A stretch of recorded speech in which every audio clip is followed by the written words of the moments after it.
Good morning students. हम पढ़ रहे हैं चैप्टर खनिज तथा ऊर्जा संसाधन। पेट्रोलियम। कच्चा पेट्रोलियम द्रव और गैसीय अवस्था के हाइड्रोकार्बन से युक्त होता है तथा इसकी रासायनिक संरचना, रंगों और विशिष्ट घनत्व में भी भिन्नता पाई जाती है। यह मोटर वाहनों, रेलवे तथा वायुयानों के अंतर्दहन इंजन ईंधन के लिए ऊर्जा का एक अनिवार्य स्रोत है। इसके अनेक सह उत्पाद पेट्रो रसायन उद्योगों जैसे कि उर्वरक, कृत्रिम रबर, कृत्रिम रेशे, दवाइयाँ, वैसलीन, स्नेहकों, मोम, साबुन तथा अन्य सौंदर्य सामग्री में प्रक्रमित किए जाते हैं।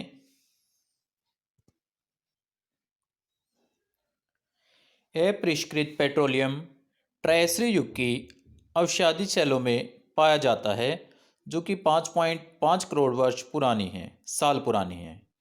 व्यवस्थित ढंग से तेल अन्वेषण और उत्पादन 1956 में तेल एवं प्राकृतिक गैस आयोग की स्थापना के बाद प्रारंभ हुआ।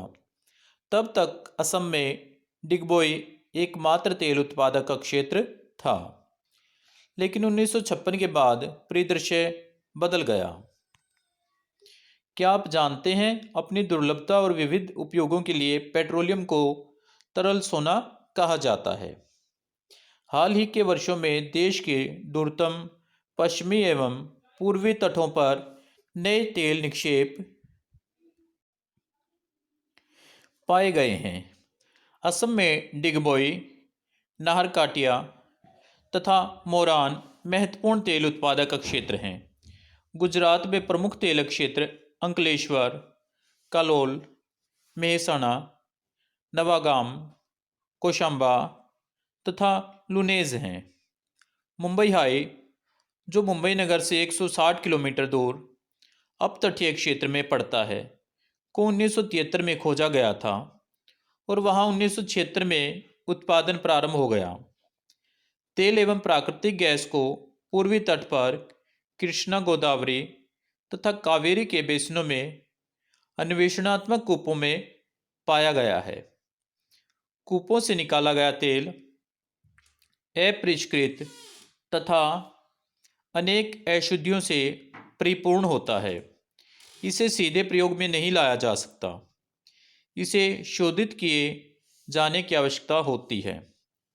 भारत में 2 प्रकार के तेल शोधन कारखाने हैं। फर्स्ट, क्षेत्र आधारित, सेकंड, बाजार आधारित। डिगबोई तेल शोधन कारखाना क्षेत्र आधारित तथा बरौनी बाजार आधारित तेल शोधन कारखाने के उदाहरण हैं। प्राकृतिक गैस।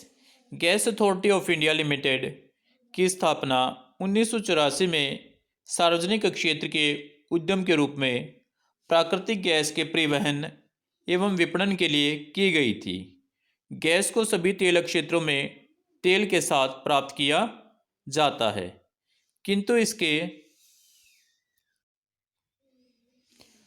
प्रकनिष्ठ भंडार 7 तमिलनाडु के पूर्वी तट, ओडिशा, आंध्र प्रदेश, त्रिपुरा, राजस्थान तथा गुजरात एवं महाराष्ट्र के अपतटीय कुओं में पाए गए हैं।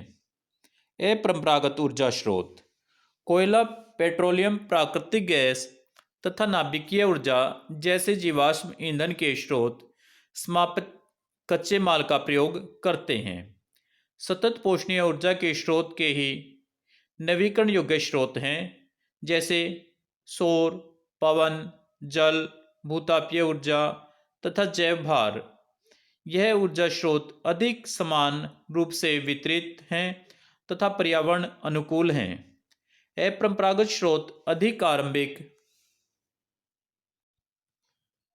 लागत के बावजूद अधिक टिकाऊ हैं, पारिस्थितिक अनुकूल तथा सस्ती ऊर्जा उपलब्ध कराते हैं। ये साधन। नाभिकीय ऊर्जा। हाल के वर्षों में नाभिकीय ऊर्जा एक व्यवहार्य स्रोत के रूप में उभरा है। नाभिकीय ऊर्जा के उत्पादन में प्रयुक्त होने वाले महत्वपूर्ण खनिज यूरेनियम और थोरियम है। यूरेनियम निक्षेप धारावाड़ शैलों में पाए जाते हैं। भौगोलिक रूप से यूरेनियम अयस्क सिंगभूम तांबा पट्टी के साथ अनेक स्थानों पर मिलते हैं। यह राजस्थान के उदयपुर, अलवर, झुंझुनू जिलों, मध्य प्रदेश के दुर्ग जिले, महाराष्ट्र के भंडारा जिले तथा हिमाचल प्रदेश के कुल्लू जिलों में भी पाया जाता है। थोरियम मुख्यतः केरल के तटीय क्षेत्र की पुलिन बीच की बालू में मोनाजाइट एवं इल्मेनाइट से प्राप्त किया जाता है। विश्व के सबसे समृद्ध मोनाजाइट निक्षेप केरल के पालक्काड तथा कोलाम जिलों, आंध्र प्रदेश के विशाखापट्टनम तथा ओडिशा में महानदी के नदी डेल्टा में पाए जाते हैं। परमाणु ऊर्जा आयोग की स्थापना 1948 में की गई थी और इस दिशा में प्रगति 1954 में ट्राम्बे परमाणु ऊर्जा संस्थान की स्थापना के बाद हुई, जिसे बाद में 1967 में बाबा परमाणु अनुसंधान केंद्र के रूप में पुनः नामित किया गया। महत्वपूर्ण नाभिकीय ऊर्जा परियोजनाओं तारापुर महाराष्ट्र में, कोटा के पास रावत भाटा राजस्थान में, कलपक्कम तमिलनाडु में, नरोरा उत्तर प्रदेश में, कैगा कर्नाटक तथा काकरपाड़ा गुजरात में हैं। सौर ऊर्जा फोटोवोल्टाइक शैलों में विपाशित सूर्य की किरणों को ऊर्जा में परिवर्तित किया जा सकता है, जिसे सौर ऊर्जा के नाम से जाना जाता है। सौर ऊर्जा को काम में लाने के लिए जिन दो प्रक्रमों को बहुत ही प्रभावी माना जाता है वे हैं फोटोवोल्टाइक और सौरतापीय प्रौद्योगिकी। अन्य सभी अनवीकरणीय ऊर्जा स्रोतों की अपेक्षा सौरतापीय प्रौद्योगिकी अधिक लाभप्रद है। यह लागत प्रतिस्पर्धी, पर्यावरण अनुकूल तथा निर्माण में असमान है। सौर ऊर्जा कोयला अथवा तेल आधारित संयंत्रों की अपेक्षा 7% अधिक और नाभिकीय ऊर्जा से 10% अधिक प्रभावी है। यह सामान्यतः हीटरों, फसल शुष्कों, कुकर्स आदि जैसे उपकरणों में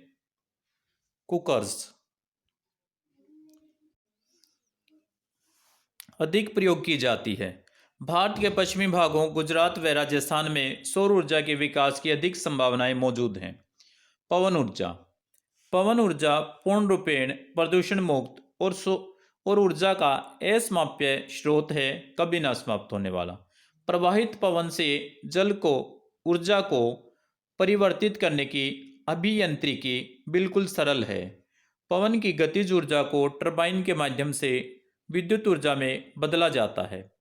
सममार्गी पवनों व पछुआ पवनों जैसी स्थायी पवन प्रणालियां और मानसून पवनों को ऊर्जा के स्रोत के रूप में प्रयोग किया गया है। इनके अलावा स्थानीय हवाओं, स्थलीय और जलीय पवनों को भी विद्युत पैदा करने के लिए प्रयुक्त किया जा सकता है। भारत ने पहले ही पवन ऊर्जा का उत्पादन आरंभ कर दिया है। पवन ऊर्जा के लिए राजस्थान, गुजरात, महाराष्ट्र तथा कर्नाटक में अनुकूल परिस्थितियां विद्यमान हैं। ज्वारीय तथा तरंग ऊर्जा महासागरीय धाराएं ऊर्जा का अपरिमित भंडार गृह हैं। 17वीं एवं 18वीं शताब्दी के प्रारंभ से ही अविरल ज्वारीय तरंगों और महासागरीय धाराओं से अधिक ऊर्जा तंत्र बनने के निरंतर प्रयास जारी हैं। भारत के पश्चिमी तट पर वृत्त ज्वारीय तरंगें उत्पन्न होती हैं। यद्यपि भारत के पास तटों के साथ ज्वारीय ऊर्जा विकसित करने की व्यापक संभावनाएं हैं, परंतु अभी तक इनका उपयोग नहीं किया गया है। भूतापीय ऊर्जा जब पृथ्वी के गर्भ से मैग्मा निकलता है तो अत्यधिक ऊष्मा निर्मुक्त होती है। इस ताप ऊर्जा को सफलतापूर्वक काम में लाया जा सकता है। इसे विद्युत ऊर्जा में परिवर्तित किया जा सकता है। इसके अलावा गीजर कूपों से निकलते गर्म पानी से ताप ऊर्जा पैदा की जा सकती है। इसे लोकप्रिय रूप में भूतापीय ऊर्जा के नाम से जाना जाता है। इस ऊर्जा को अब एक प्रमुख ऊर्जा स्रोत के रूप में माना जा रहा है, जिसे एक वैकल्पिक स्रोत के रूप में विकसित किया जा सकता है। मध्यकाल से ही गर्म स्रोतों एवं गीजरों का उपयोग होता आ रहा है। भारत में भूतापीय ऊर्जा संयंत्र हिमाचल प्रदेश के मणिकर्ण में अधिकृत किया जा चुका है।